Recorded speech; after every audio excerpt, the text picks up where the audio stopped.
Hello' friends, কি খবৰ? আশা কৰোঁ আপোনালোকৰ ভাল আৰু বৰ্তমান ময়ো ভালে আছোঁ।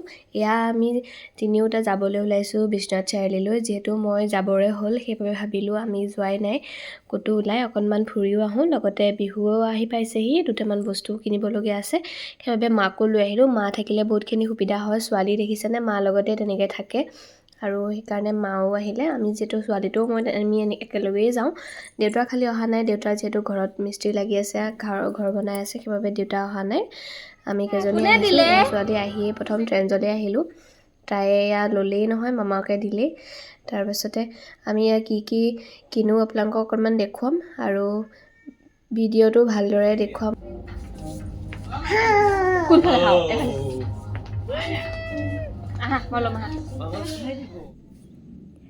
মা মানে একদম আমনি লাগি গৈছে আৰু ৰখি কাপোৰ মানে পচন্দেই নহয়। ট্ৰেণ্ডছত মানে ইয়াত ইমান শ্বপিং মল তেনেকৈ নাই যে কাপোৰৰ, সেইকাৰণে ট্ৰেণ্ডছখনতেই পাওঁ আৰু আমি ট্ৰেণ্ডছলৈকে আহোঁ। এনেই ভালে কোনোবা সময়ত ইমান ধুনীয়া ধুনীয়া কালেকশ্যন আহে। অহা নাই নেকি, আহিব চাগে, কাৰণ কেইটামান দিন আছেতো। আমি যিহেতু মই যামগৈ, সেইবাবে ভাবিলোঁ অকণমান মাহঁতৰ লগতে যাওঁ বুলিহে আহিলোঁ। ছোৱালী হ'লেও পালোঁ বাৰু, আৰু মায়ে কৈ আছে আমাৰ এওঁলৈও ল'ব লাগে বুলি। তাৰপিছতে মই কৈছোঁ হ'ব ল'ম, যিহেতু পচন্দৰে পোৱা নাই। আৰু এয়া তাইক নেইল পলিচ লগাই দিছে। তাই নেইল পলিচ, লিপষ্টিক, বডি স্প্ৰেবোৰ দেখিলে হৈ যায়। আমি লৈ মেলি আমি তাৰ পৰা ওলাই দিলোঁ। তাৰপিছতে তাতে বহুত সময় হ'ল আৰু ভিতৰত থাকিলে একেবাৰে গম পোৱা নাযায়। ইয়াত দেখিছেনে, ৰাধাৰাণীত গ'লোঁ, তাতে শাৰী ল'লোঁ মাৰ। সেয়া তাইৰ মূৰত টাৱেলখন লৈ পেলাই কি যে কৰি থাকে। বাইকবোৰ পাইছে যে, খুব ফূৰ্তি তাই, আৰু ওলাই গ'লে তাই খুবেই ভাল পায়।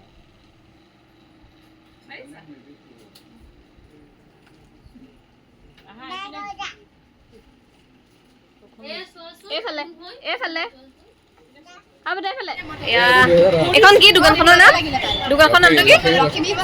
লক্ষ্মী বস্ত্ৰালয়, বিশ্বনাথ চাৰিআলি। আহিব দেই, বহুত ধুনীয়া ধুনীয়া কালেকশ্যন। এয়া আমি বহুত কিবা কিবি ল'লোঁ। এখন কেনেকুৱা লাগিছে?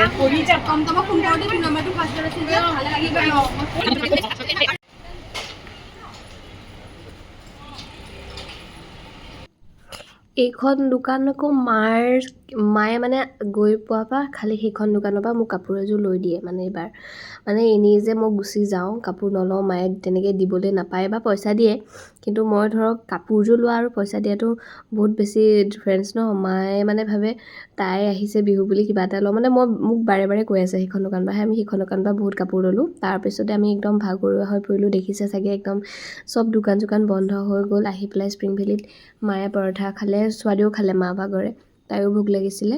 আমি এনেকৈ চাহ কফি খাই পেলাই সেইখন দোকানৰ পৰাই বহুত ধুনীয়া ধুনীয়া কাপোৰ ল'লোঁ। লৈ পেলাই আমি ঘৰমুৱা হ'লোঁ। তেন্তে ভিডিঅ'টো ইমানেই আছিলে, আৰু আপোনালোকক দেখুৱাম লাষ্টত ছোৱালীয়ে মামাকে দিছে ককাকৰ ঘৰৰ পৰা। যিহেতু বিহুত নাতিনীয়েক আহিছে আৰু গুচি যাবগৈ বিহুত, যিহেতু আমি ইয়াত নাথাকোঁ, আহিম পিছত, আকৌ বিহুৰ পাছত আহিম।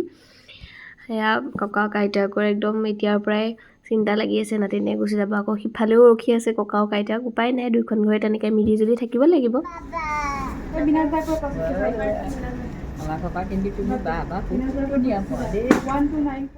এইফালে চাই দে হা, ৰবি দে। ধুনীয়া ধুনীয়া কালেকশ্যন আছে, দেখা পাইছে। মই অকণমান দেখুৱাই দিছোঁ কালেকশ্যনবোৰ। চাওকচোন কিমান ধুনীয়া ধুনীয়া ফ্ৰকবোৰ দেখিলেই ভাল লাগি যায় ন মনটো, আৰু ল'বলৈ মন যায় যেন গোটেইবোৰ ল'ম। তেন্তে আহকচোন ছোৱালীৰ বাবে কি কি লওঁ চাওঁ। এয়া আমি আহিলোঁ বেবী হাগ, বিশ্বনাথ চাৰিআলিতে আছে। তাৰ পৰাই কাপোৰ ল'ম বুলি, যিহেতু বাচ্ছাৰ কাপোৰ ইয়াতে বহুত ভাল ভাল পোৱা যায়। মামাকে দিব, তাৰ চইজত দিব। সি চইজ কৰি আছে, তাৰ চইজবোৰ খুবেই ধুনীয়া। দেউতাকৰো বহুত ধুনীয়া হয় আৰু ভাল লাগে চইজবোৰ ভাল হ'লে। তেন্তে ভিডিঅ'টো ইমানেই আছিলে। আপোনালোকে চাই বাৰু কেনেকুৱা পাইছে জনাবলৈ নাপাহৰিব। তেন্তে পুনৰ এটি নতুন ভিডিঅ'লৈ লগ পাম। আজিলৈ বাই। এইটো ভাল লাগিছে, এইফালে চোৱা। এইটোৱে হ'ব নেকি?